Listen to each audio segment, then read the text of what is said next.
de nouveau pour cette nouvelle vidéo. Salut à toi qui vient d'arriver. On va continuer la série autour d'Angular 18, plutôt les fondamentaux d'Angular en partant d'Angular 18. L'idée étant de vraiment se centrer sur aujourd'hui, RxJS. Et ouais. Non mais fallait pas partir, tant pis. RxJS. Donc on va entamer ici. Vous vous souvenez ce qu'on avait fait la dernière fois? On avait réussi à se connecter à la liste des personnes et on avait réussi à les afficher. Donc là l'idée en fait c'est de zoomer complètement sur RxJS.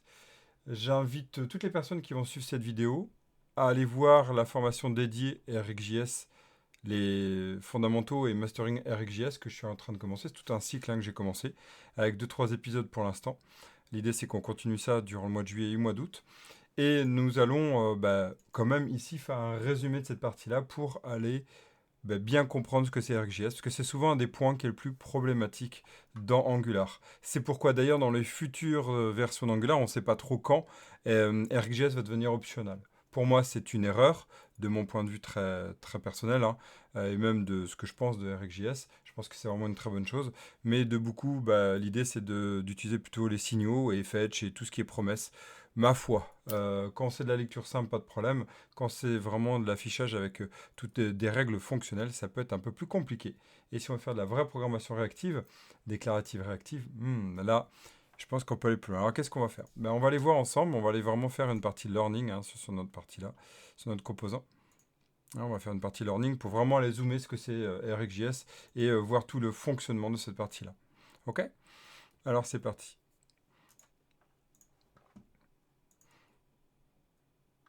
Donc, ici, nous allons faire un ngGenerate component learning. Et donc, what about RxJS pour essayer de voir un peu.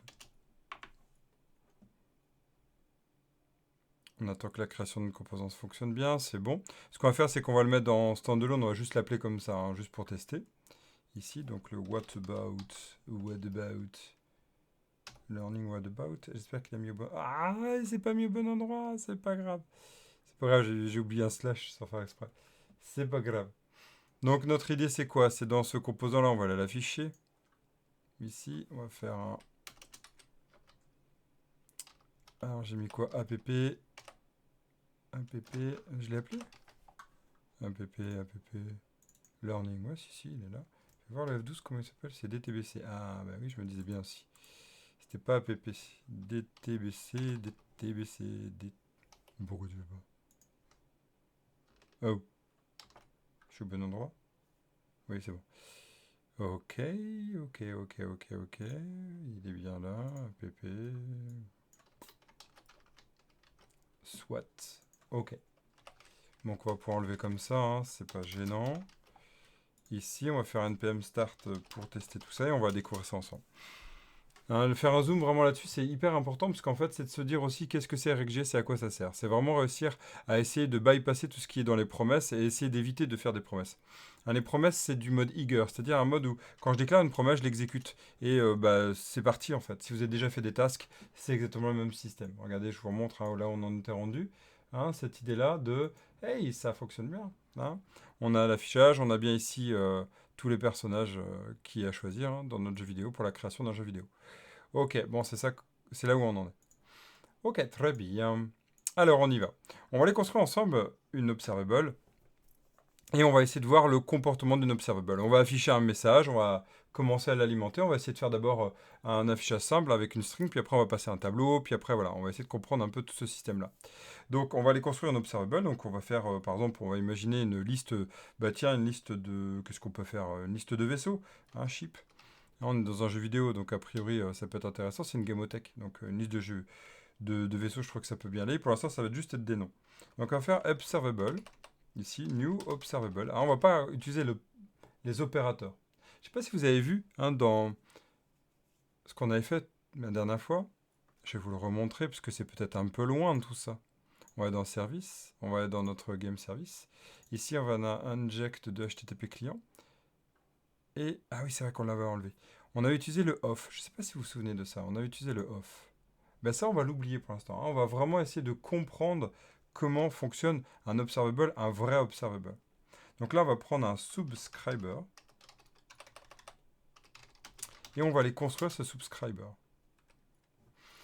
Alors vous voyez, cette syntaxe-là, elle est très particulière. Quand on n'a pas l'habitude de cette syntaxe-là, on ne comprend pas tellement ce qui se passe, puisqu'en fait, on ne connaît pas aussi toute la partie qu'on appelle les expressions lambda. Pardon, en JavaScript, on appelle ça les arrows. Ici, c'est vraiment une expression lambda. C'est vraiment en fait, une fonction. Hein, c'est un délégué. On délègue l'exécution de cette fonction à observable. Donc on est en train de lui passer une fonction. Et cette fonction va s'exécuter à un instant t, c'est nous qui allons décider. Ça veut dire quoi? Ici, ça veut dire que si je fais un console.info ici de observable, hein, juste observable, et qu'on regarde le code au démarrage, donc on va faire un O, normalement il va me le rouvrir, ouais super. Si on fait un F12 ici, pour aller voir le code, on va aller voir ça, console, bah vous voyez qu'il n'y a rien, hein, il n'y a rien du tout, alors que tout en haut on a bien le learning. Hein, donc vous voyez qu'ici on a ce problème. Tiens, on va mettre cette côte à côte, comme ça, ça sera plus visible, hop, voilà, et vous verrez bien les deux. Voilà. Donc, salut à toi, deuxième spectateur simultané. Ça va bien? Ici, qu'est-ce qu'on va voir? Donc, on va voir qu'ici, on a ce message, mais que là, le message, ici, il n'y est pas. Hein, il n'y est pas. C'est-à-dire que là, on n'a rien d'affiché. Pourquoi? Parce qu'en fait, nous sommes en ce qu'on appelle un mode déclaratif. C'est-à-dire que l'observable est en eager. Non, elle est en lazy. Elle a la différence de promesse. Les promesses sont vraiment un promise. Ça s'écrit promise. Hein. On dit promesse. Les promesses sont vraiment en mode eager. C'est-à-dire que dès qu'on l'exécute, dès qu'on l'appelle, elle s'exécute. Il y a vraiment toute la fonction intérieure qui s'exécute. Ici, rien ne s'exécute. C'est-à-dire que la fonction qui est à l'intérieur ne s'exécute pas. Donc, pour réussir à l'exécuter, comment on va faire? On va essayer de plier un peu tout ça parce que là, il commence. Voilà. Avoir beaucoup de place pour pas grand-chose. Il suffit de voir notre message en bas, quoi. Donc, il n'y a pas grand-chose à aller voir. Eh bien, ici, on va aller commencer à souscrire. Comment? Implements, onInit. On va s'attacher à l'initialisation de notre composant. Hein, c'est donc ce qu'on appelle le lifecycle hook. Ça nous permet de voir ce que c'est le lifecycle hook. Alt vers le bas. Voilà, là, je descends un peu mon code. Oups, si je l'ai mal descendu. Le pauvre. Moi, c'est bon, là, il est bien. Ok. Ce onInit s'exécute vraiment au moment du démarrage, d'accord? C'est un moyen, on ne l'avait pas encore vu, de pouvoir s'abonner sur une étape de la vie de notre composant. Il en existe plusieurs, il existe le ng-onInit et ng-onDestroy. Regardez ici, si on peut prendre aussi le onDestroy. Hein. Ce onDestroy est pareil, on peut s'abonner au moment où le composant va mourir. À quel moment un composant meurt? Hein, c'est un peu horrible de parler de ça, c'est la fin de vie d'un composant. Mais à quel moment un composant peut mourir? Eh bien, le composant va mourir quand, par exemple, on a un else. Hein, imaginez, on a if telle valeur, à ce moment-là j'affiche, else, eh bien, je n'affiche pas. C'est exactement ce cas-là. Ça peut être aussi lorsqu'on a un tableau, on va générer n fois les éléments comme ce qu'on peut avoir ici. Hein. Là, on va générer un composant, un deuxième composant. Eh bien, quand on va enlever un élément ou on va ajouter un élément, on va donc supprimer quand on enlève. D'accord? C'est vraiment ces cas-là. Et le dernier point, c'est quand nous allons changer de route. OK? C'est-à-dire qu'on va passer d'une route à une autre, notre composant va être loadé suivant cette route-là. On verra cette partie de route par la suite, bien entendu. Mais c'est pour vous préparer à ça, j'allais dire vous amorcer, mais vous préparer à ça. Ok, donc ici on va initialiser. Si on fait un petit console ici, .info, on fait init, hein, init, et on va voir que l'init et le destroy ne vont pas arriver, le destroy, mais le init va arriver. Destroy. Destroy. Voilà, on a bien l'init qui est là, ok? Mais ça veut dire quoi? Ça veut dire que si j'appelle deux fois mon composant, dans mon HTML, qu'est-ce qui se passe? Alt, Shift vers le bas, hein, sous VS Code. Eh bien, regardez, on a bien deux fois le init. C'est à chaque fois que le composant s'initialise, ok? Ça va vraiment être ça qui va être intéressant. Moi, je vais mettre en commentaire pour pas polluer notre travail, mais c'est vraiment ça qu'il faut comprendre, d'accord? Très bien. Donc là, ça veut dire qu'ici, on peut prendre notre observable et on va aller déclencher, juste déclencher l'exécution. Le subscribe ici, pas besoin des points-virgules ici, le subscribe, en fait, va déclencher l'exécution de la fonction. D'accord? C'est le premier point à comprendre. Le subscribe déclenche l'exécution de la fonction. OK? Le subscribe déclenche l'exécution de la fonction. Quelle fonction? Celle-ci. D'accord? Celle-ci. Le subscribe ici déclenche l'exécution de cette fonction qui est passée à l'observable. D'accord? Ce qu'on peut noter aussi, c'est quoi? C'est que notre code, si on se met là et on fait un console.info de fin init, hein, je vais mettre des petites flèches même une flèche pour que vous voyez vraiment la fin. Regardez. On est bien, ça je l'ai déjà dit je ne sais combien de fois pour les personnes qui ont déjà vu plusieurs de mes vidéos, que nous sommes dans un mode synchrone. Vous le voyez ici, on est dans un mode synchrone. C'est-à-dire que ça s'exécute vraiment avant la fin de ma fonction. OK? Donc on est vraiment dans un mode synchrone. Comment je peux le démontrer? Regardez, si j'utilise la fonction setTimeout, même à 0, qui permet de mettre du code, c'est-à-dire une fonction en asynchrone, c'est-à-dire exécutée après le thread principal, c'est-à-dire après l'affichage principal, l'exécution principale. Ici, si je fais un console.info de async, regardez où ça va s'exécuter. Ça s'exécute toujours après le fin init. D'accord? C'est ça qui est à prendre en compte. On a donc ici init, observable, fin init, et après async. Ça, c'est du code asynchrone. D'accord? Cette fonction, cette timeout, met la fonction que j'ai sélectionnée, là, ici, en asynchrone, automatiquement. Elle le met de ce qu'on appelle, donc, dans l'event loop. C'est-à-dire l'idée de pouvoir exécuter après l'exécution complète synchrone. D'accord? Ça, c'est le point à noter. Très bien. Donc ça, on va le mettre en commentaire pour l'instant. C'était vraiment pour savoir. Ok, donc on voit que si on a un subscribe, ça permet d'exécuter en fait un code. Premier point à choper, c'est celui-ci. C'est-à-dire par contre qu'on peut se poser la question, ok, mais qu'est-ce que ça fait ça? C'est-à-dire que je fais deux subscribe. Deux subscribe, ça fait quoi? Vu que le premier, je subscribe, on peut se dire, ça ressemble à un système événementiel, il n'y a peut-être pas besoin en fait de resubscribe. Ça sert à rien. Keneni, regardez bien. Deux subscribe ont un comportement très particulier. C'est-à-dire que là, on est vraiment sur la même instance. On est vraiment sur la même instance que j'ai créée une seule fois.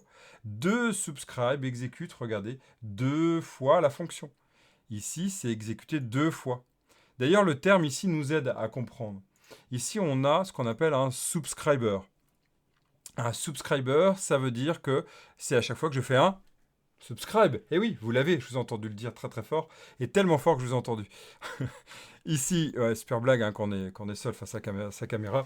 Bref, donc chaque subscribe déclenche l'exécution de l'observable, en fait, de la fonction qui est à l'intérieur. Ça, c'est un point notoire, un point essentiel à absorber, à comprendre, même à aller à diffuser à tout le monde. Vos collègues qui ne connaissent pas cette partie-là des RxJS, ok? C'est vraiment le point clé. Alors que la promesse, à chaque fois que j'exécute, que je déclare ma promesse, ça s'exécute. Ah pardon, je fais que de vous parler des promesses, mais je vais vous montrer une petite promesse ici. On va faire, par exemple, ma promesse, ok? Ma promesse. Ici, on va faire un new promesse. Et regardez ici, si je fais... donc ma promesse, c'est une fonction qui est à l'intérieur, qui a deux valeurs, resolve. D'ailleurs, il y a une petite mise à jour, je ne sais pas si vous l'avez vu dans ECMAScript 2024, qui est sympa. C'est qu'on peut maintenant récupérer le resolve et le reject en dehors de la promesse. Il suffit, en fait, il y a une sorte de déconstruction. Il y a de la déconstruction. Vous pourrez aller voir, il y a une façon de décrire les promesses. Bon, allez, petite veille, je vous le montre là. ES 2024, promesse, resolver. Resolver, vous allez voir ça. C'est le Promise with Resolvers. C'est le tout nouveau qui est apparu en ES 2024, qui est sorti la semaine dernière. D'accord? Vous pourrez le voir. Viens là, Coco. Ce serait bien que tu te mettes bien. Ouais. Je peut-être été un peu gourmand. Voilà. Avant, on avait le Resolve Reject. Et puis, en fait, maintenant, on va être capable... Alors, ce serait bien qu'il le montre. Voilà. On va être capable de récupérer dans ce bas-là. Voilà, with Resolver. On a un with Resolver. Ça ressemble beaucoup quand on fait du React, en fait, avec la déconstruction du with state, pardon. Use state, pardon. Bien là, regardez, on récupère la promesse, le resolve et le reject. Voilà, on est capable de le récupérer en dehors. Donc cette fonction, on peut l'exécuter quand on veut. Ok? Voilà, c'est cette idée-là, c'est tout nouveau. Et Angular, on va le prendre en compte si vous travaillez avec les promesses. Sachant que maintenant, vu qu'il n'y a plus de zone JS, on peut vraiment travailler à fond avec les promesses. Parenthèse, c'était vraiment une parenthèse, juste de veille. Ok, on revient à notre promesse initiale. On ne va pas utiliser le with resolver ici. Cette partie de with resolver, on ne va pas du tout utiliser. On va faire une promesse normale. Regardez. La promesse, c'est exactement pareil. C'est une fonction qu'on exécute et on dit c'est une promesse d'exécution de ma fonction. C'est vraiment le terme. C'est comme ça qu'on doit le prendre en compte. Ça veut dire qu'ici, si je fais un console.info, regardez, c'est ça qui est dingue. Console.info de observable, cette fois-ci, non, de promesse. Regardez ce qui se passe. Là, ma promesse est automatiquement exécutée. Ok? J'ai pas eu besoin de faire un subscribe. Je peux pas l'exécuter deux fois. J'ai pas deux subscribers. D'accord? Donc chacun n'a pas son contexte d'exécution. J'ai qu'un seul contexte d'exécution. Pardon, c'est ici. Là, c'est le seul contexte d'exécution et unique. Je peux pas réexécuter ma promesse une fois qu'elle est exécutée, elle est exécutée. Ah bon, c'est comme ça? Eh oui, c'est comme ça que ça fonctionne. C'est-à-dire que par contre, je peux récupérer le code then à tout moment. Je peux soit le récupérer directement comme ça, soit ma promesse.then. Et là, je vais récupérer. D'accord? Voilà, on va pas s'attarder sur les promesses. Si vous voulez aller voir plus loin, aller sur la partie spéciale, vraiment la formation dédiée que je propose, RxJS. J'en ferai d'ailleurs une formation Udemy si vous le souhaitez. Et puis, ouais, normalement. Et puis, sinon, bah, allez voir, hein, il y a pas mal de tutos, mais allez voir celle que j'ai commencée, elle explique déjà bien. Ok, mais c'est vraiment de la formation JavaScript. Nous, on va s'attarder sur les observables, mais c'était vraiment comprendre ça. Ok. Donc, qui dit subscribe, dit subscriber. Ok, dit subscriber. C'est-à-dire qu'ici, on récupère un subscriber. Subscriber. Et ce qui est important sur ce subscriber, hein, pardon, c'est pas un subscriber, c'est une subscription ici, c'est que cette subscription, on va devoir la gérer. C'est exactement comme quand vous ouvrez un fichier en code, C# par exemple, vous êtes obligé de le fermer, sinon le verrou reste dessus, puis en fait on ne peut plus l'utiliser en écriture. C'est un peu comme une base de données, si je la laisse ouverte, ça laisse un pool d'exécution dans mon pool, hein, qui est, si j'en ai 10, je peux prendre 10 ouvertures de connexion à ma base de données. Par exemple, est-ce qu'elle le fait? Est-ce que le serveur le fait? Comment je vais faire? Si je les laisse ouverts. Je ne peux pas en fait, parce qu'en fait, au bout d'un moment, je vais être limité. Il faut toujours refermer une fois qu'on a ouvert, ok? Eh bien, c'est cette idée-là qu'on va mettre en place. D'accord? On va penser à faire dodo, à même dire au revoir, une fois qu'on subscribe, on unsubscribe. Alors par contre, vu qu'on a potentiellement du code asynchrone ici, ici c'est bien synchrone, hein, mais on peut avoir potentiellement du code asynchrone, on ne peut pas unsubscribe juste après. Le risque, ce serait d'empêcher l'exécution. Donc ce qu'on va faire, c'est qu'on va chercher un moment où c'est le plus important de fermer notre observable. C'est à quel moment? Vous l'avez. Je pense que vous avez senti venir que je parlais du destroy. Ouais, ça va être on destroy. Donc pour ce faire, deuxième notion à comprendre, hein, c'est vraiment la deuxième notion. C'est ce qu'on appelle donc du coup les subscriptions. Donc vous déclarez ici une subscription. Subscription. Vous voulez instancier. New subscription. Et ça c'est la première façon. Hein. Il y a 4 façons de faire, 3 officielles. Vous prenez cette subscription et vous allez ajouter votre subscription ici à la subscription enfant. Ok? C'est une child subscription, s'il vous plaît. D'accord? C'est un conteneur, en fait. Hein. C'est un conteneur.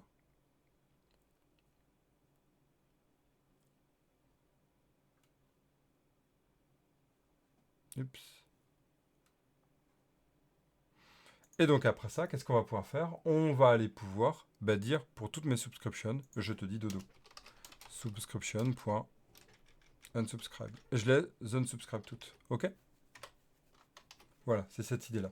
Donc, tant que mon composant est vivant, il n'y a pas de problème. Hein. Le seul moment aussi où je peux tout rafraîchir, c'est quand je vais faire F5. D'accord? Bon, voilà, c'est cette idée-là. Mais là, je kill tout, donc il n'y a même pas besoin de se poser de questions. Ok? Ça va? Ta petite parenthèse, vous avez noté que la promesse, elle n'est pas du tout asynchrone, hein, comme tout le monde dit. De base, le code est synchrone. Vous le voyez là. On en a la preuve. Hein. Ok? C'est une parenthèse hein, qui casse beaucoup d'idées reçues. Ok, bon, vous allez me dire, très bien, je crée du code, je le mets dans une fonction. Cette fonction, je l'exécute avec un observable. Donc, je crée une classe, je l'instancie, je passe une fonction à l'intérieur. Cette fonction-là, je fais un subscribe dessus, je peux en faire plusieurs. Je suis obligé, à cause de ça, de faire une subscription, de faire un unsubscribe. C'est comme lourd pour pas grand-chose. Ouais, c'est pas là l'intérêt, en fait, des observables. Non, pas du tout. Les observables, ça va être l'idée de pouvoir exécuter plusieurs fois, par exemple, un code. Imaginez un code qui peut mettre du temps. Et en fait, de pouvoir déclencher le retour. Donc, exécuter du code par an, un callback par an. Ah, c'est cette idée de pouvoir exécuter du callback. Le callback, ça sert à quoi? Ça sert à, par exemple, quand nous avons un code qui va aller recruter une web API, tiens, c'est ce qu'on avait fait la dernière fois, et on ne sait pas quand le retour va arriver. Eh bien, quand le retour va arriver, il faut qu'on exécute une fonction. On va lui passer, en fait, à cet observable, dire « Hey, c'est bon, tu peux exécuter ma fonction. » Cette fonction mettra à jour, par exemple, notre template. C'est cette idée-là, d'accord? Donc, si on fait un schéma ici, avec Excalibro, vous le connaissez maintenant depuis le temps, qu'est-ce qu'on peut faire ici? Clear. Voilà. On peut faire quoi? En fait, l'idée, c'est quoi? C'est qu'on va faire une observable. Et en fait, nous, notre code à nous, de notre composant, on va le passer à notre observable lorsque la requête, par exemple, ou n'importe quel code, on est obligé de faire une requête, lorsque la requête ou un code qu'on pense long va être exécuté. C'est-à-dire qu'on va aller exécuter cette fonction-là. D'accord? Ici. Alors, comment ça fonctionne ça? Comment ça fonctionne ça? Comment ça fonctionne ce système-là? 1, donc on dit quand exécuter. 2, on attend le retour. 3, on exécute. Et on exécute ce retour-là. On va l'exécuter comment? Grâce à un système qu'on appelle Next. D'accord? Next. Next, c'est exactement une émission en fait d'informations à tout, non pas à tous, aux subscribers. Aux subscribers. d'accord? C'est une émission au subscriber. C'est-à-dire qu'en fait, ce n'est pas un système événementiel. Ça veut dire quoi? Ah, ça veut dire quoi ça? C'est vrai qu'on n'a pas les notions, on ne comprend pas trop. C'est-à-dire qu'à chaque fois que j'ai une observable, ce système-là, il est indépendant. Cet observable-là, l'obs 1, le subscriber 1, ne recevra pas la notification du subscriber 2. C'est ça qui est vachement déroutant quand on fait des observables, c'est qu'en fait, on croit que c'est un système événementiel. Je souscris, donc du coup, c'est comme un plus égal du côté .NET, c'est comme un event emitter où je fais un emit et je reçois un output. Non, ça ne fonctionne pas comme ça. En fait, merci pour le j'aime, c'est cool. En fait, le problème, c'est quoi? C'est que je ne peux pas, en fait, avoir ce fonctionnement. Vous l'avez vu, à chaque subscribe ici, à chaque subscribe, j'ai une subscription, donc un subscriber. C'est-à-dire que j'ai un contexte isolé d'exécution. Et vous le voyez, il est ici, ce contexte. C'est celui que j'ai symbolisé là. Je pourrais le mettre en bleu pour que vous voyez bien, ou quelle que soit la couleur. J'espère que vous voyez les couleurs, hein. Je le mets en... Vous le voyez peut-être un peu plus foncé. Je parle aux personnes qui ont peut-être du daltonisme ici. Donc pensez-y, en tout cas que c'est un contexte d'exécution, d'accord? Donc c'est la forme carrée rectangulaire que vous voyez là, celle-ci, d'accord? Quelle que soit qu'on voit les couleurs. Merci pour le deuxième j'aime, c'est cool. On passe à 10. Non, 5 déjà, c'est pas mal. Ok, donc on va continuer. Cette idée-là, on va enlever le point virgule. Vous avez remarqué d'ailleurs, hein, je reviens là-dessus, j'en ai déjà parlé il y a quelques épisodes, le point virgule n'est pas obligatoire, mais trouvez une homogénéité dans votre code, hein. Vous n'êtes pas obligé de faire des points virgules en JavaScript. Par contre, choisissez soit l'un, soit l'autre, hein. C'est juste assez cohérent en fait, hein. Moi là, j'essaye de m'habituer à 100 points virgules, parce que j'ai remarqué que de plus en plus, vous avez vu, ça revient vite, hein. De plus en plus de devs du côté JavaScript, surtout les juniors, ne l'utilisent plus. Moi, je viens du monde C#, hein, du monde C, en fait. Donc, du coup, j'ai gardé ça depuis mes 25 ans de code, hein. C'est sûr aussi. Ok, donc qu'est-ce qu'on va faire maintenant? Maintenant qu'on comprend ça, c'est-à-dire qu'à chaque subscribe, on a un subscriber, c'est-à-dire que maintenant, à ce subscribe, on va pouvoir lui passer le subscriber. En fait, il est là, le subscriber. Mais vous avez vu, il ne me sert à rien, hein, ça, c'est un objet. C'est un objet qui est de type subscriber. D'ailleurs, on va aller le spécifier en TypeScript pour nous assurer qu'on ne renvoie pas n'importe quoi. On renvoie là, pour l'instant, des strings. Ce que je souhaite ici, c'est renvoyer une valeur. Imaginez que c'est une requête vers l'API, imaginez que c'est un traitement qui a mis du temps. Donc ici, ce que je vais faire, je vais simuler ça. Donc un peu plus tard. Imaginez comme dans une histoire, hein. Un peu plus tard, un peu plus tard. C'est un peu plus tard, qu'est-ce que je vais faire? Je vais renvoyer la valeur que je veux. On va prendre, je sais pas, moi par exemple, merci pour le troisième j'aime, c'est cool. En fait, ce que je cherchais ici, c'est quoi? Renvoyer une information. On était dans le jeu vidéo, donc on va essayer de renvoyer une liste de... j'avais dit, c'était quoi? Qu'est-ce que j'avais dit? Je sais même plus. Je sais même plus quelle valeur. Non, j'ai pas d'infos ici. C'est vrai que là, ce code-là, il est assez générique. On va renvoyer ici une liste de personnages, d'accord? Une liste de personnages de jeux vidéo, de planètes ou quel qu'en soit. Ouais, ça va très bien comme ça. Une liste de planètes, on avait fait quoi? On va faire une liste de planètes. Pour l'instant, on va renvoyer nos planètes. On va envoyer une planète après l'autre, d'accord? Une planète après l'autre. On y va. Une planète après l'autre, tous ensemble. Donc déjà, je vais envoyer une planète. Une planète. Comment je vais faire ça? Je vais parler à mon subscriber et je vais dire, eh tiens, voilà la planète. On va l'appeler Tatooine. Tatooine. Ok? Oups. Vous remarquez d'ailleurs à 2 heures norme, hein, quand on est en JavaScript, du côté JavaScript TypeScript, on met les chaînes en simple quote. Blender Futurama, yes, une rediffusion de prévue, bien sûr, toujours. À chaque fois que je fais ces vidéos, je les rediffuse sur YouTube juste après. Ok? Donc tu pourras la voir si tu ne peux pas tout suivre. Avec grand plaisir pour le cours. Yes, vous voyez, les points-virgules reviennent. Ok, donc là, qu'est-ce que je dis? Je dis, hey, toi qui m'appelles, toi qui subscribe, je te passe une valeur. Ok? Je te passe une valeur. Donc, c'est exactement ce système-là. C'est l'étape 3. D'accord? Parce qu'en fait, une observable, elle n'est pas obligée du tout de faire une requête à l'extérieur comme le 2. En fait, je peux très bien voir un système qui est comme ça. Je peux très bien dire, hey, ici, moi, je te passe cette valeur, 1, 2, 3, et je te l'exécute directement. D'accord? Je suis pas obligé de faire une requête HTTP. Nous, on va simuler ça après, vous allez voir. Donc voilà, je fais mon next. Alors, c'est quoi ce next? Vous avez vu, c'est une fonction. D'accord? C'est une fonction. Ça veut dire quoi une fonction? Ça veut dire que, hey, mais c'est un callback. En fait, ici, le next est un callback. D'accord? Le next est un callback. Ça veut dire quoi? C'est une fonction. On appelle, en fait, une fonction parente. Donc en C#, ça s'appelle un délégué. OK? Elle est déléguée.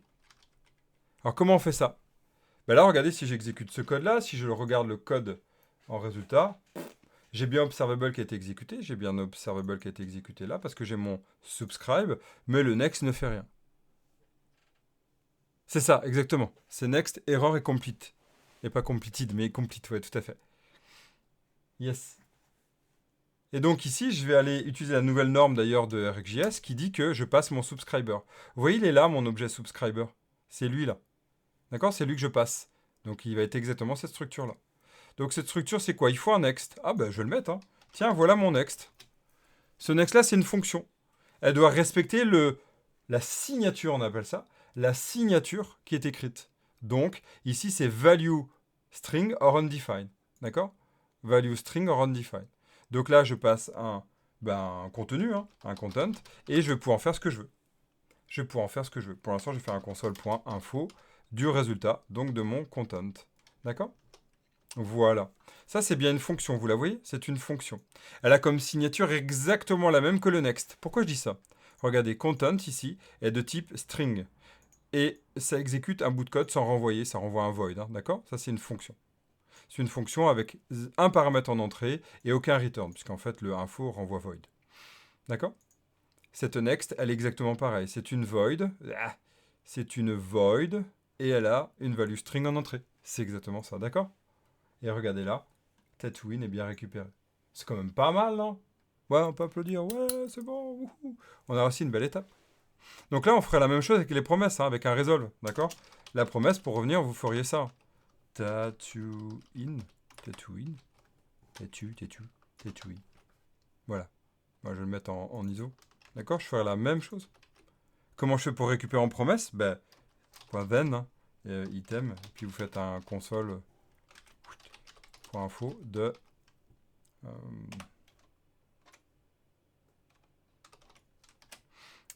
planète de point $accolade item. Hein, ça serait cette idée. C'est juste pour la différencier. D'accord? Et là, on voit que c'est en mode asynchrone. Hein. C'est de l'asynchrone. Le resolve est toujours en asynchrone du côté promesse. Quelle est la différence entre les behavior subject et replay subject? Tu n'es pas obligé de répondre si tu n'es pas sur cela. Je ne suis pas sur cela. Alors ouais, c'est une très bonne question. On en verra plus tard, d'accord? Ça ne sera pas ici que tu l'auras la réponse, mais c'est toujours une question qu'on me demande entre le behavior et le replay. Le replay, ça vient du share replay. Donc c'est une idée qui... oui, voilà, c'est pas le but de la vidéo, mais c'est une idée qui permet d'en faire de replay, donc de renvoyer la même valeur. Donc c'est un moyen de faire des hot observables dans certains cas précis. C'est un behavior subject amélioré si tu veux. Je te laisse aller voir. Je le démontrerai tout ça dans la formation dédiée Mastering RxJS. D'accord? Donc quand je la redémarrerai cette partie, redémarrer parce que c'est un petit moment que je l'ai laissé en pause, eh bien tu pourras avoir cette réponse-là. Ok? Yes. Je reviens. J'ai oublié de chercher mon thé. J'arrive.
Me revoilà.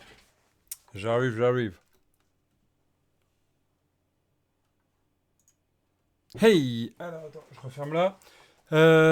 Blender, Futurma, merci pour vos formations. Bah, c'est cool, ils sont éligibles avec le CPF. Alors, le CPF, on est en cours d'accréditation. Il y a tout le dossier à monter.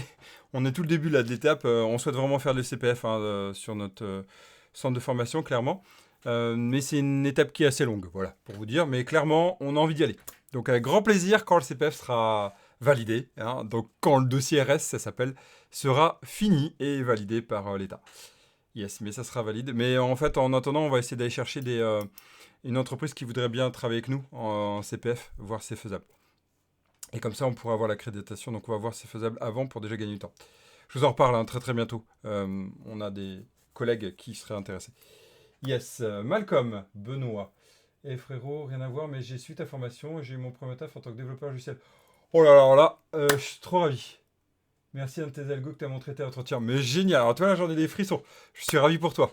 Félicitations. C'est cool. Bah si t'es sur le Discord, surtout si t'as besoin d'aide, si t'as besoin d'infos, être rassuré sur du code ou autre, hein, viens partager, même faire le canard comme on appelle, hein, c'est-à-dire je peux être ton canard comme d'autres, partager juste une réflexion. On est là avec grand plaisir, en tout cas moi je suis là. Yes, c'est cool. Ça se fait, hein. Santé. Alors j'ai que du thé, hein, mais ça se fait quand même. En tout cas je suis ravi pour toi. Yes. Alors, on revient sur ça. Donc, on disait que voilà, vraiment, vous avez vu les promesses. Hein, le point qui est hyper important, c'est bien comprendre que la promesse en elle-même, elle, s'exécute directement. Vous avez vu, c'est pas le then qui avait exécuté, hein, mais le resolve appelle la fonction qu'on passe dans le then. Et c'est asynchrone. Hein, donc, ici, resolve est asynchrone. Ok. Ça, c'est hyper important à comprendre. Si on revient sur sur nos observables. Ici, donc, vous voyez que le next permet d'exécuter cette fonction au moment où on subscribe. En fait, au moment où on subscribe, on fait deux choses. D'abord, on dit « Hey, fonction, exécute-toi ». Ouais, ça réveille. Hein. Hey, fonction, c'est-à-dire ça, exécute-toi. Dès qu'on fait subscribe. Deux, on récupère un subscriber. Et on lui dit « Hey, ce subscriber, on lui dit « Tiens, voilà un next ». Donc toi, si tu as envie dans ta fonction, ici, d'exécution, celle-là, là, si tu as envie de me faire un retour, je t'ai passé un next, tu l'exécutes. Ce next-là, hein, c'est bel et bien ce next ici. D'accord? C'est ce code-là. D'accord? Tout ça, c'est l'objet qu'on passe dans le subscriber. Pour ça que vous me voyez beaucoup avant écrire observer, c'est pas le bon terme pour moi, parce qu'observer, ça fait penser pattern observable, et c'est pas vraiment un pattern observable. Parce que le pattern observable, ils sont plusieurs observés sur le même, et ça, ce n'est pas le cas. D'accord? Ici, on est vraiment à chaque subscriber. Chaque subscribe, on a un subscriber. D'ailleurs, petite parenthèse ici, ça c'est le point culture, ça s'appelle ici une cold observable. Oui, c'est vrai qu'en plus en ce moment, au niveau temps, on est plus d'ailleurs en temps de printemps, début de printemps qu'un temps d'été, mais c'est une parenthèse. Les personnes qui regardent cette vidéo en hiver se diront mais quoi, il fait beau, il faisait bon au mois de juin. Ouais, pas tellement. Début juillet d'ailleurs. Non, ce que je veux dire par là, les cold observable, c'est quoi? C'est de se dire que ici, c'est une tentative d'une blague toute pourrie. Hein. C'est quoi? C'est de se dire que tout le code ici n'est pas partagé entre subscribers, d'accord? Le code qui est ici appartient uniquement à avec cet observable-là, pardon, à ce subscriber-là. Ok? On a une seule observable, mais qui ne partage pas le code à chaque subscribe. Ok? C'est ça un cold observable. Donc de base, une observable est cold. Elle ne partage pas son contexte d'exécution. Et, petit clin d'œil à ce que tu m'as demandé, Blender Futurama, c'est que il y a moyen, déjà avec le behavior subject, de partager le code, donc les données entre subscribers. C'est le behavior subject de base. Ok? On verra par la suite qu'on pourra aller plus loin avec RxJS. Je ne veux pas trop vous assommer, hein, c'est pour ça, là l'idée c'est vraiment dédié à ça, mais je ne veux pas trop vous assommer, mais c'est quand même intéressant à comprendre à cette étape-là, tout ce qu'on est en train de voir. C'est donc un point culture pratico-théorique, hein, pour bien saisir cet observable, et j'espère vous donner envie de l'utiliser, parce que pour moi, c'est vraiment un point qui est important à bien apprécier, puis après, on aime beaucoup ça. Quoi, personnellement, moi, ça a été le cas. Ok, donc ici, on exécute cette partie-là. Alors, qu'est-ce que c'est le next? Ça exécute donc un code parent. Donc là, c'est mon composant ici, mon composant, qui donne une fonction, qui est celle-ci, à mon observable. D'accord? Vous voyez? Ici, je le donne. Mon observable est ici, mais imaginez bien que cet observable, j'aurais pu la mettre dans un service. Vous vous souvenez ce que c'est le service, hein, ce qui rend service, soit un autre service, soit un composant. Donc j'aurais pu le déclarer tout ça dans un service. Et puis ici, j'aurais pu le récupérer, faire un subscribe. À chaque subscribe, on non-subscribe. On répète, à chaque subscribe, on non-subscribe. Ok? Yes. On verra les trois autres façons de faire plus tard. D'ailleurs, vous en avez déjà vu une, si vous vous rappelez bien, la dernière vidéo. J'en dis pas plus. Ok, dites-le moi en commentaire si ça vous dit, si vous avez trouvé c'est lequel la deuxième façon d'unsubscribe. Dites-le moi en commentaire, tiens, voir si vous avez bien regardé la dernière vidéo. Quoi, celle juste avant. Si vous avez révisé. Oui, je fais mon prof. Hein.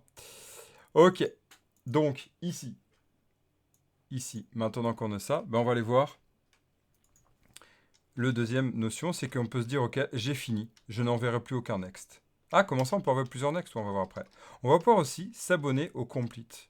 Hein, on va pouvoir dire, ok, c'est fini. Regardez, on peut dire ici, alors c'est un schéma différent, là, il n'y a rien comme données. Et on va dire console.info finito.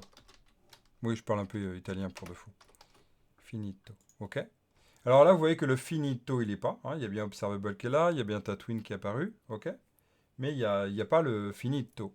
Mais c'est exactement le même principe. Là, je suis en train de passer une fonction à mon observable. D'accord. Blender Futurama, j'ai vu que tu m'as écrit, je regarde juste après. Ici, on a vu qu'il y avait donc le next, il faut passer à une fonction. Ben, pour exécuter le complete qu'on vient de passer, eh bien, il faut exécuter le complete. Regardez ici, donc subscriber.complete. Et là, ça exécute bien la fonction qui m'est passée en parent. Et regardez, là, on a bien finito qui apparaît. D'accord. Finito qui apparaît juste après Tatooine. C'est du code synchrone. D'accord. On est toujours en synchrone ici. Toujours synchrone. Ça, c'est hyper important à connaître. Hein, du code synchrone. Alors, tu me dis quoi? Oui, j'avais compris, mais voilà la question ultime. Je pourrais contacter mon API avec un service récupéré de la donnée, transformer ça en signaux. Et oui, tout à fait. Ben oui, tout à fait. C'est exactement l'idée, en fait. C'est qu'après, l'idée, c'est que tu vas pouvoir le transformer en signaux. Ouais. Tu fais un tout signal, puis c'est fini. Ouais, exactement. Hein, tout à fait. Et l'inverse, c'est possible. Aujourd'hui, de toute façon, HTTP client est encore observable-like. Demain, moi, ce que je sens par rapport à ce qu'ils ont annoncé, c'est que ça va devenir des signaux. Ils vont nous renvoyer un signal. Donc, il n'y aura plus besoin de toute cette logique-là observable. Hein, c'est pas encore, pour l'instant, j'ai pas encore vu le code résultant de ce qu'ils ont annoncé, mais c'est ce qui va arriver. Mais clairement, ouais, ça va arriver. Et ça va être bien parce qu'en fait, tu vas pouvoir faire des computes dessus, tu pourras faire pas mal de choses sans passer par les observables. Si tu veux, tu peux faire ça. Tu peux même faire une observable, c'est ton service, puis tu peux faire un service dédié qui va être ton service proxy, qui va te servir à la... Oh, attends, je te fais un schéma parce que j'aime pas faire comme ça. En fait, l'idée c'est quoi? C'est que si tu veux commencer à préparer tout en signaux, moi je t'invite à faire une archi comme ça. C'est une archi qui permet en fait les mises à jour. Hein, donc le futur, quand tu prépares le futur. Hein, parce que le futur ça s'apprend, c'est pas maintenant. Eh bien ici, tu as un service qui renvoie des observables, hein, on va l'appeler le service observable. Le service O, il renvoie des observables. Et en fait, tu as un deuxième service qui s'appelle le service S. Alors, excuse-moi du terme, hein, c'est pour signaux. J'aime pas ce terme.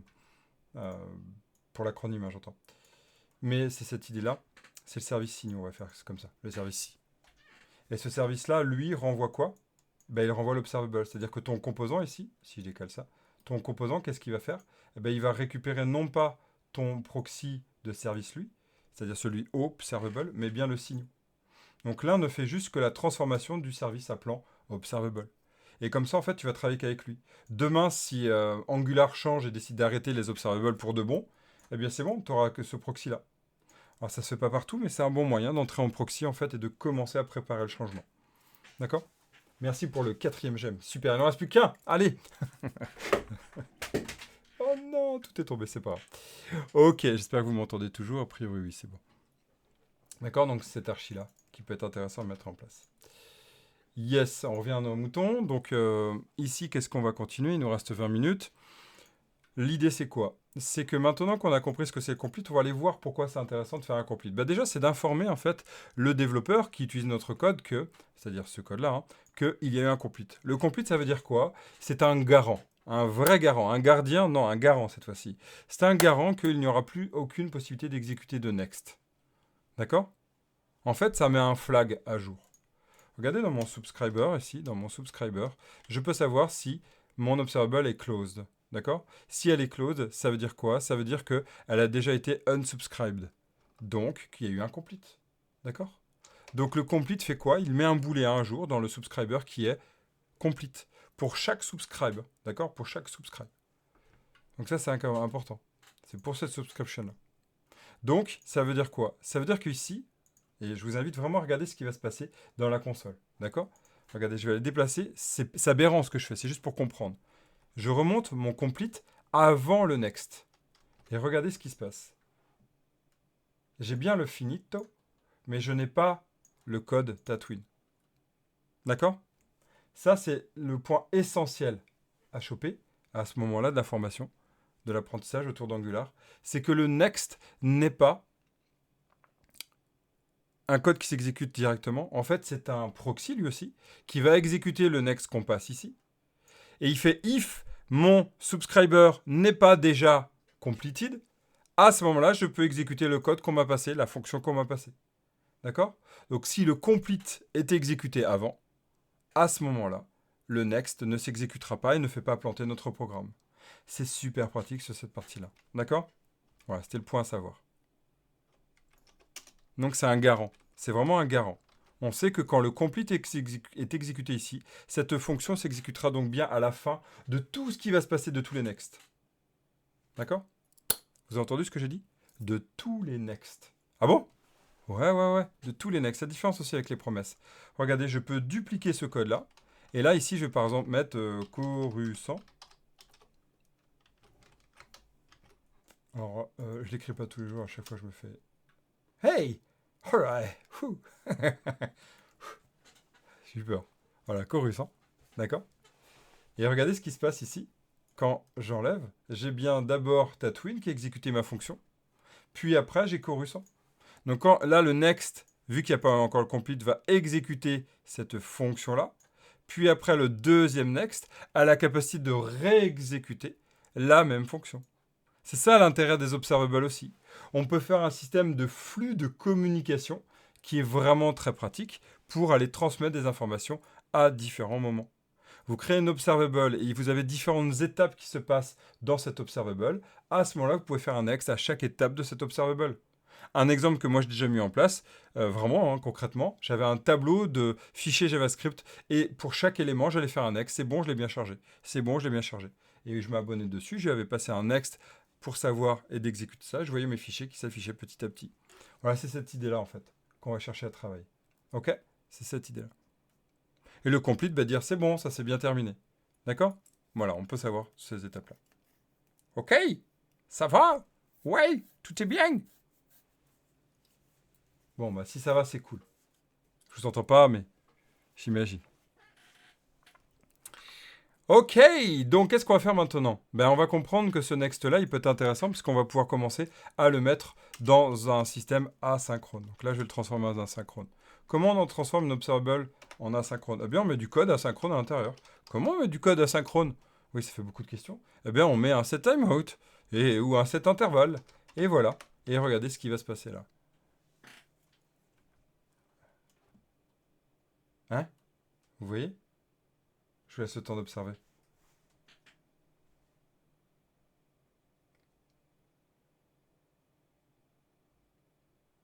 What? Regardez. Le Coruscant a disparu. Je vous laisse deviner pourquoi.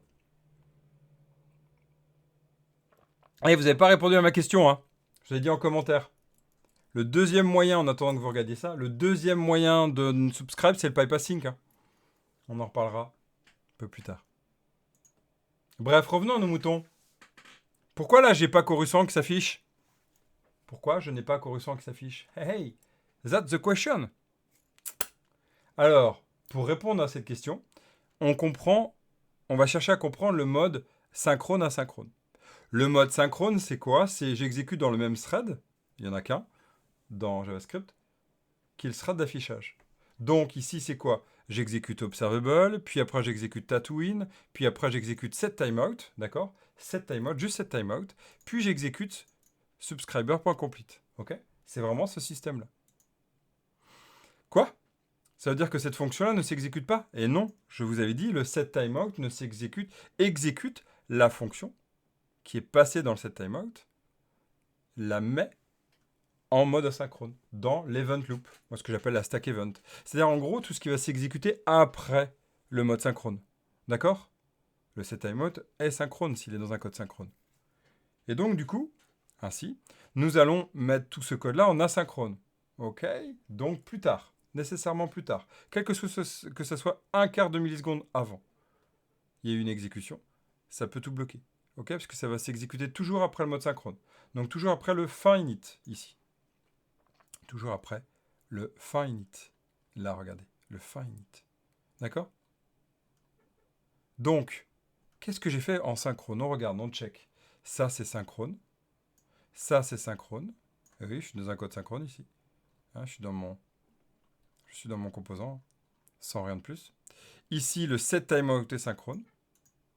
Et ici, c'est synchrone. Par contre, la fonction qui est ici est asynchrone. OK? Très bien. 1. Je fais un next. Pas de problème, ça s'exécute. 2, je fais un. 3, je fais un, pardon. Un complete. Ouais? Donc, ce next-là va s'exécuter après le complete. Donc, le next va dire quoi? If n'est pas completed de mon subscriber, je peux exécuter le next qu'on m'a passé. Il n'est pas. Vous voyez l'idée? Il n'est pas présent.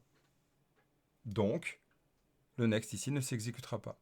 Donc, la bonne idée, c'est quand on fait du code asynchrone, on le met ici. D'accord? Et voilà le problème. Yes? Ça va? Voilà. Hein, c'est vraiment cette idée-là. Alors maintenant, ce qu'on va faire à cette étape, il ne nous reste qu'un petit quart d'heure. Qu'est-ce qu'on va faire? Eh bien, ensemble, on va aller tenter d'afficher, plutôt que l'afficher dans la console, on va afficher les résultats sur notre template. Et ouais, ça serait pas mal quand même. Et donc, bah, c'est ce qu'on va faire maintenant. Pour ce faire, on va réfléchir à quelle est la signature de mon observable. Comment je sais la signature de mon observable? Je regarde ce qu'il y a entre les pipes ici, entre les chevrons. Ici, je renvoie un string. OK? Ouais, je fais souvent... Yes, je fais souvent des... Alors, j'en fais souvent, oui, j'essaye. Alors, oui et non, en fait, pour être totalement sincère. Si je donne des formations, je peux pas faire des lives. Mais dès que j'ai pas des lives, en fait, c'est une fois tous les 2 jours. Donc là, il y en aura un mercredi. J'ai pas de formation distancielle présentielle. Par contre, jeudi et vendredi, il y aura rien du tout. Je suis en formation distancielle présentielle. Donc toi, ça dépend. Dès que j'ai pas de formation, une fois tous les 2 jours. Donc là, aujourd'hui, donc mercredi. Et après, ça sera début de semaine prochaine et ainsi de suite. Ok? J'espère que ça te va. De toute façon, ça te va pas, je peux pas faire mieux. En tout cas, tu connais le rythme, quoi. Yes, mais toi, il y a des moments, niveau période, pendant presque 2 semaines, 3 semaines, j'ai pas pu faire de formation live, quoi, de faire de live, à cause de ça. Et sinon, pour finir, je fais pas que du live Angular, je fais aussi des lives .NET, parce que j'ai vraiment envie de recommencer .NET. C'est un de mes grands amours, hein, .NET, mais vraiment une très grande passion. Donc clairement, j'ai pas aussi envie de l'abandonner, cette partie-là. Et je reviens beaucoup sur du .NET, là, ces derniers temps. Donc je vais alterner entre les deux. Ok? Donc comme je disais, ce que j'ai envie, c'est de les afficher. Ce que je regarde, c'est qu'est-ce que je renvoie. Je renvoie pas un tableau, ici, je renvoie un élément. Ok? Je vais regarder ce que tu m'as écrit après. Donc je vais prendre ici un élément que je mets en public. Hein. Souviens, TypeScript est comme JavaScript naturiste. Hein. Je ne vais pas continuer la blague, vous la connaissez maintenant. Ça fait 2 fois que je la fais. Donc là, on va faire élément à afficher. J'y vais très très scolairement. Hein. Pour l'instant, on met chaîne vide. D'accord? Cet élément à afficher, on va le mettre où? On va le mettre du côté template. Ici, toc. Et là, on va faire accolade, accolade, élément affiché. D'accord? Et maintenant, comment on va faire pour le brancher? On ne connaît pas encore le pipe. Hello, hello! Je vais répondre après. Cet élément affiché. Je vais me connecter. Donc là, le next, je n'y touche pas. Le next, je n'y touche pas. Hein. Ce code-là, il est générique pour tout subscriber. Et là, qu'est-ce que je vais faire? À la place du content console.info, je fais quoi? This.élément affiché reçoit content. D'accord? J'exécute le code. Et regardez, là, on va le voir apparaître. Il faut le mettre tout en haut. Regardez, je le refais. Tatooine Coruscant. Alors, vous n'avez pas le temps de le voir. Je vais mettre un set timeout un peu plus lent pour que vous puissiez bien le voir.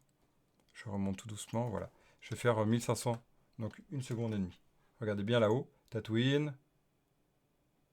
Allez, ce serait bien, voilà. Tatooine. Et après, s'il veut bien, 1 seconde et demie plus tard. Coruscant. C'est normal. J'arrive, j'ai expliqué pourquoi. Ok, je vais lire les messages. Lors d'un job Angular, l'entretien technique est-il systématique? Et c'est un test Angular ou bien un algo? C'est une bonne question ça. Ça va dépendre des entreprises. Yes, je plus sois. Ouais. Ouais, c'est exactement ça. Bah, merci Jojo d'avoir répondu aussi. Safi, je sais pas.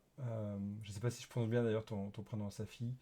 Mais ouais, ça dépend vraiment. Ça dépend. Moi personnellement, je n'aime pas du tout les tests techniques. C'est un truc que j'ai horreur.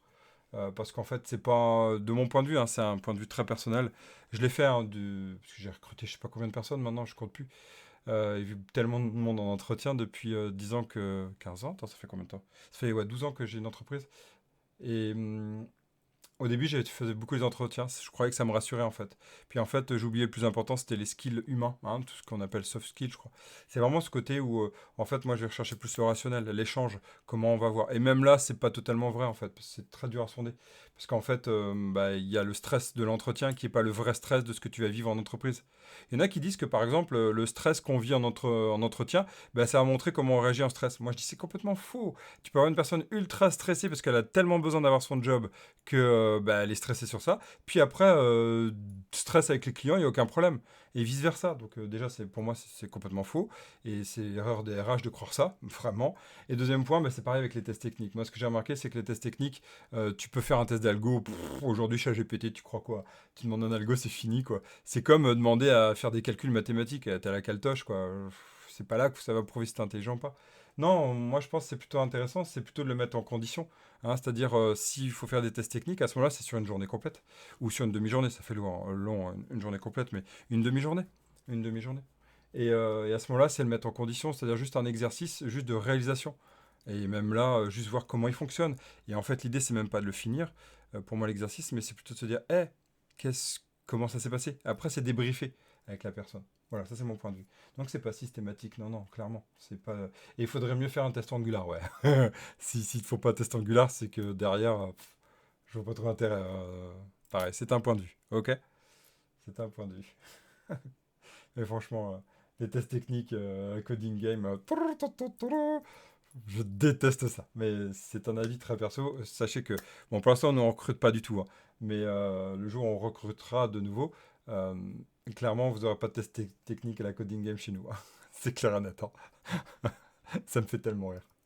C'est pour ça en fait que moi je veux plus d'ailleurs aller en. Alors, c'est très dur, si on me propose un test technique, moi je fuis. Je suis de l'autre côté. Tu me proposes un test technique, ok, moi je suis là-bas, hein, et je code. Voilà. Prêt à partager avec plaisir, hein, pour échanger. Ok, mais je rebondissais aussi sur ta question. Yes, donc là vous avez vu, on a réussi à afficher, mais en fait ça fonctionne pas. Ah, tu me rejoins? Bah yes. T'aurais pas été d'accord, ça aurait été avec plaisir aussi de discuter. Mais voilà, c'est un avis de autant de développeurs d'ailleurs que de recruteurs. Oh, j'ai bien ressenti tellement de choses là-dessus. Moi, quand je me suis fait recruter, oh là là, les tests techniques, je détestais ça. Des fois, tu fais du code tellement bien que l'entreprise, elle comprend même pas ce que tu fais comme code. Et vraiment, hein. Elle dit, mais c'est quoi votre code? Ben, c'est du code propre. Ah ouais, non, mais on comprend rien. Oui, d'accord, ok, au revoir. Ça m'a tellement fait rire. Des fois, tu tombes sur des personnes qui sont même pas capables de lire ton code, qui disent, ah, je vais mettre sur Coding Games, comme ça me rassurait. Au moins, j'aurai une valeur. Ça, c'est les RH qui connaissent pas le métier. Bah, écoute, RH, arrête de recruter. Ça, c'est vraiment mon point de vue. Et c'est pour ça qu'on n'avait pas de RH, hein, chez nous. Si, on avait une RH, en fait, qui faisait juste l'entretien des skills soft. Vraiment, là, c'était important. Et après, toute la partie technique, des échanges tech, hein, voir s'il y avait déjà au moins des connaissances. Juste des échanges comme ça. Là, c'était avec des techs, des vrais devs. Voilà. Mm. En fait, tu m'as lancé sur un sujet qui est énorme. Faut que j'en fasse un podcast là-dessus. Je le ferai, tiens. Merci. Je vais l'écrire. Attends, je vais reprendre notre feuille. Merci beaucoup. Euh, podcast. Ah, je l'écris vraiment. Podcast test tech ou pas. Tu dis quoi et puis il te fait un test technique avec des algos compliqués alors que derrière le poste il y aura juste. Mais oui, clairement, clairement. Le plus important c'est pas les algos compliqués pour moi. Le plus important c'est pas ça. T'es pas en optime, t'es pas à moins que tu sois chercheur en code quoi. Il y a pas de problème, hein. Ou sur des perfs, il y a ChatGPT quoi. Voilà, la plupart du temps ils savent très bien faire ça. Mais même avant, franchement, bon bref.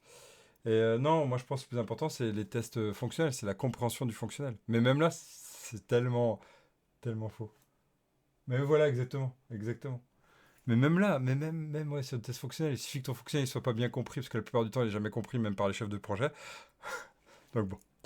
Ah, ça me fait rire. On veut la bête, comme on dit, c'est pas la bête, c'est le mouton à cinq pattes, hein. Mais en fait, déjà, l'entreprise n'est pas capable de savoir ce que c'est un mouton. Et c'est pas un reproche envers l'entreprise, c'est que c'est hyper compliqué notre métier.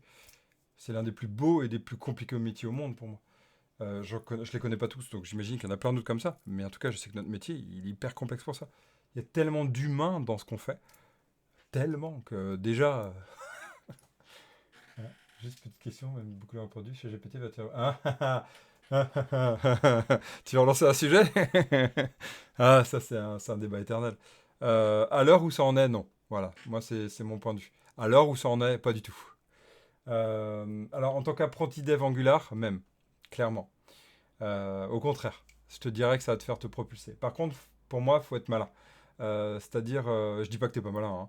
C'est que, c'est sûr, moi en tant que dev qui a 20 ans de métier, j'ai pas peur de ChatGPT pour l'instant, clairement. Il me surprend par moment, mais plein de fois je rigole. Même les trois quarts du temps, je rigole. Par contre, ouais, quand on est dev junior, apprenti, ça peut faire peur. Par contre, comme je disais, être malin.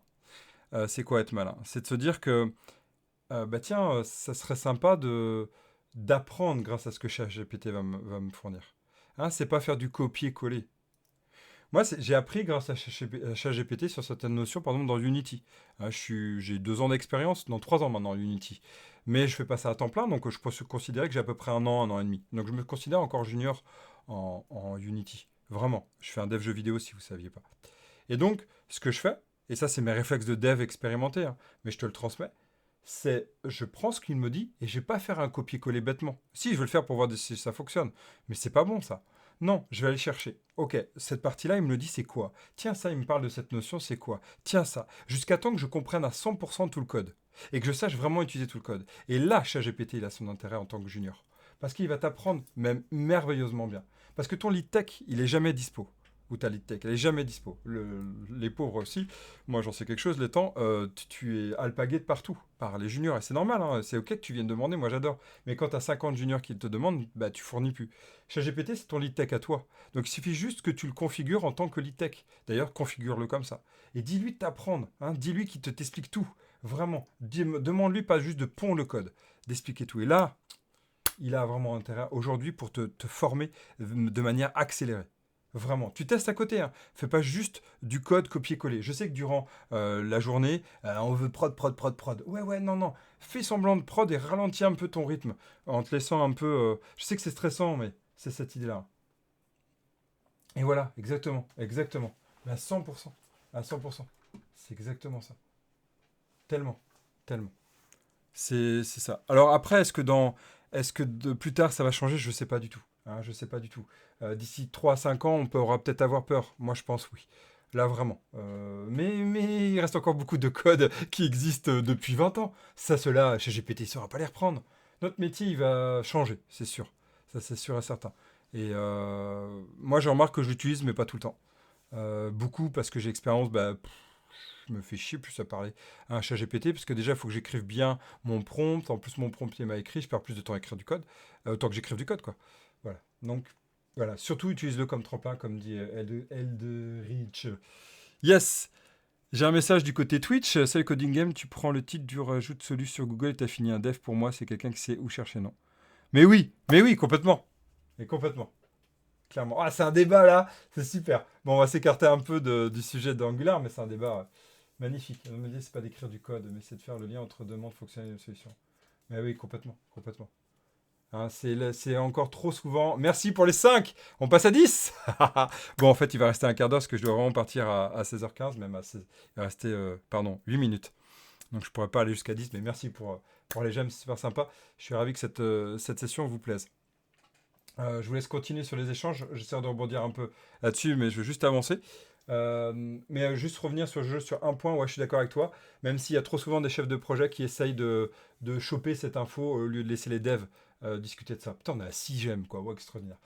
Notre plus-value, c'est d'apporter des réponses. Et oui, mais oui, l'analyse. Hein. Le métier, on m'a toujours dit, on n'est pas développeur, pisseur de code. On est analyste développeur. Hein. Et ça, c'est un point qu'on oublie. Un point qu'on nous a fait oublier. Hein. Et moi, je veux qu'on revienne à ça. On est des analystes. On est des personnes, quelle que soit l'expérience qu'on a. Même d'ailleurs, si on vient d'un autre métier, on a appris à comprendre le métier. Donc, c'est ça qui va être la plus-value. Par contre, moi, personnellement, j'adore écrire du code. Hein. Je suis un grand passionné de code. Et j'ai du mal à me dire juste, je vais faire des clics. Hein. Comme il y en a qui aiment faire du no-code. Moi, je ne suis pas pour le no-code. Pourtant, c'est la même chose. Hein, donc, c'est un autre débat que je viens de lancer. IA plus no-code. Allez. Et pourtant, le no-code faisait peur. Hein. Le no-code, aujourd'hui, bon, c'est un moyen de répondre à une analyse comme un autre. Hein. Et comme quoi le code est toujours présent même après le no-code. L'IA fait beaucoup plus peur, c'est sûr. Mais l'IA est arrivée à sa limite de compréhension. Vous avez vu? Oh, non, on a 7 gemmes. Merci beaucoup. C'est cool. Si ça vous plaît, c'est l'essentiel. Allez, je vais tenter de finir. Si ça vous va, il me reste exactement vraiment 7 minutes parce que je dois aller chercher mes enfants. Après 36-15 ma vie. Mais j'aurai pas le choix. Ok, alors qu'est-ce qu'on va dire là-dessus? Mais c'est des super débats, ouais. Avec plaisir, je ferai peut-être une session débat là-dessus, vraiment, d'échange là. Je pense que ce sera cool. En tout cas, j'ai un podcast là-dessus, c'est super. Et le deuxième, profiter de ChatGPT. De ChatGPT. Je ferai un podcast là-dessus, c'est cool. Merci beaucoup. On y va. Qu'est-ce qu'on a à finir? Donc je voulais dire, ouais, donc cette partie-là d'affichage. Vous avez vu en fait, je sais pas si ça va remarquer, le deuxième affichage n'a pas fonctionné. Le deuxième affichage n'a pas fonctionné. Est-ce que vous avez remarqué? Ouais ou pas? Alors, si je mets 0 là, Tatooine, Coruscant.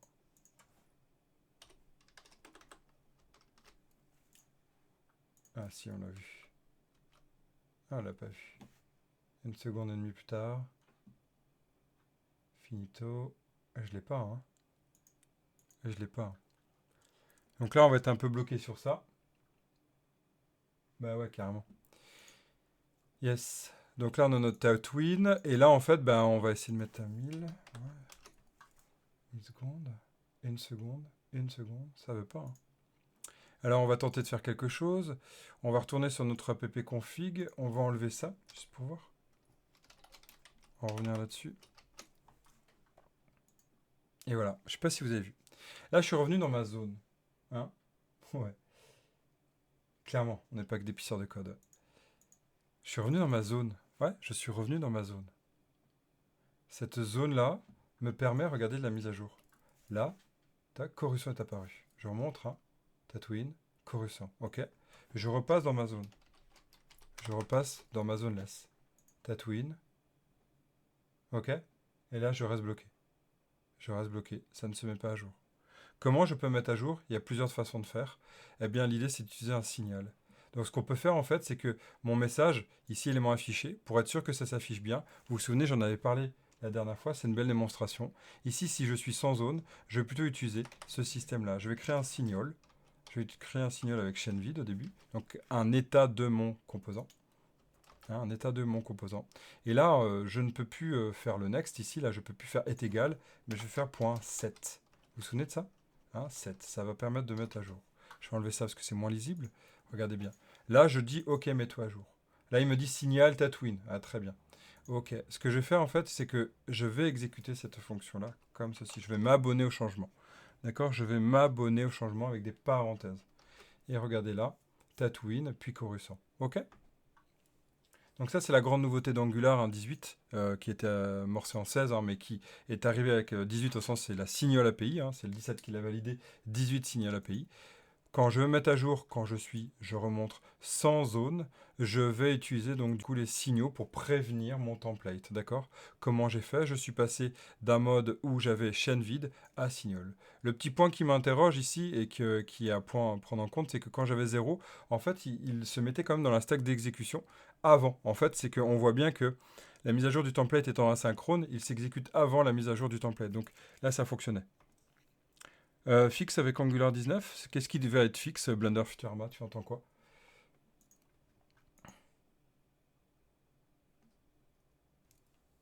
Signal API, elle est fixe. Il y a un dernier point, si, il y a un dernier point qui n'est pas fixe.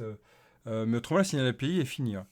Angular 18 valide aussi, donc du coup, toute la partie differ aussi. Ah, Signal, c'est bon. Ah oui, Zoneless, d'accord. Signal, c'est bon. Hein. Zoneless, non. Zoneless, clairement, on espère. Ouais, tout ce qui va être Zoneless, on espère en 19, mais c'est quand même un gros chantier. Je vois qu'il y a pas mal de push en ce moment qui font sur la mise à jour, autour des bugs qu'ils trouvent autour de la Zoneless. C'est pour ça qu'ils l'ont appelé expérimental. Hein. C'est vraiment pour ça qu'ils l'ont appelé expérimental Zoneless. Ok? C'est vraiment pour ça. Ok, moi je m'en vais dans 2 minutes. Donc du coup, qu'est-ce que je vais faire sur ces 2 minutes? Eh bien, je vais vous montrer qu'en fait, j'ai pas besoin du subscribe. Je, je peux complètement me passer du subscribe. Et on l'avait déjà vu. Comment? Je veux exécuter mon observable sans faire de subscribe, sans passer par ce système-là. Comment je pourrais faire? Eh bien, je vais aller ici, mon observable étant public, je vais aller utiliser le pipe async. async. Je n'ai plus besoin de penser au destroy, au init. Et je vais me mettre dans mon learning. Et là, j'ai juste... Alors, ce n'est plus l'élément affiché. J'ai simplement appelé mon observable. Donc ça, je vous le laisse en exécution. Je vais vous mettre le deuxième. Pourquoi je dis vous? Parce que vous l'avez en commit. Et là, en fait, je vais prendre mon observable qui s'appelle chips. Je vais mettre le dollar pour bien montrer que c'est un observable. OK. Je vérifie que j'ai pas laissé de code problématique. Non, c'est bon. Et donc là, je vais mettre chips. Chips. Pipe. Async. Là, c'est la deuxième façon de faire l'abonnement. OK. C'est la deuxième façon de faire l'abonnement. Et regarde, Tatooine, Coruscant. OK. Vous avez vu, il gère automatiquement le refresh. À la différence de l'autre. Même si on est en zoneless. D'accord? Le pipe async le gère pour nous. Le pipe async qui fait le subscribe. Le pipe async qui fait l'unsubscribe quand on fera le destroy. Il n'y a pas besoin de penser tout ce qu'on a fait. Donc si vous êtes juste sur de la lecture seule d'informations, c'est-à-dire de l'affichage unique sur le template, donc avec mise à jour du template, il n'y a pas besoin. Oui, sinon il y a le take until, tout à fait. Le take until destroy d'ailleurs. On le verra par la suite. Mais clairement, sinon vous passez par le pipe async. Ça fait tout pour vous. Vous n'avez rien besoin de penser. Ok, c'est vachement pratique. Par contre, attention, je vous montre ça. Ça, c'est le point que j'en avais parlé la dernière fois. Si je fais 2 pipe passing, vous avez vu? Là, je fais 2 subscribe. Vous vous souvenez ce que ça fait? Ce que j'ai dit en début de session. 2 subscribe vont aller exécuter 2 fois la fonction de l'observable. Donc, regardez ici. J'ai bien 2 observables qui s'affichent. Hey, zut, qu'est-ce que tu me fais? Elle est où ma source, ma console? Là. Voilà, regardez. Observable, observable. J'ai bien 2 fois l'exécution. D'accord? Donc attention, pipe async. Hein, ça va faire un subscribe. Donc si on a 2 subscribes, ça veut dire qu'on exécute 2 fois le code qui est ici. Hein, 2 fois ce code-là. Imaginez que c'est un code qui prend 2 minutes. 2 fois 2 minutes. Imaginez que vous avez un code qui va aller chercher une requête à l'API 2 fois pour avoir qu'une seule donnée. Donc la prochaine fois, eh bien, on ne parlera pas de tout ça, mais on verra par la suite comment aller optimiser et faire du hot observable. On n'en parle pas pour l'instant. Et dans la prochaine session, nous ne le verrons pas, mais c'est cette idée-là. OK? On a fini. On a fini. Je dois y aller. On a fini sur cette session-là. On a vu les observables avec le next, le complete. Je n'ai pas parlé du error, c'est pas important cette étape-là, des sessions de formation. OK? On a parlé de next, complete, on a parlé du code asynchrone, synchrone, on a parlé de comment passer tout ce qui va être les valeurs, on a parlé de la zoneless et pas zoneless. Si c'est en zoneless, pensez au set pour mettre à jour quand on est du côté async. Sinon, le detect changes ne va pas se mettre à jour. On a parlé de l'unsubscribe. Et voilà, et du pipe async. C'est quand même pas mal, non? Et on a discuté de ChatGPT, c'était cool. Et de tout ce qui est session dev. Avec grand plaisir pour le partage, c'est cool. Ça vous plaît, c'est essentiel. Merci et je vous dis à dans 2 jours. Hein. Demain, c'est session live en différé autour du code C# sur le jeu vidéo. Ciao, ciao. Bon après-midi. Bonne fin d'après-midi.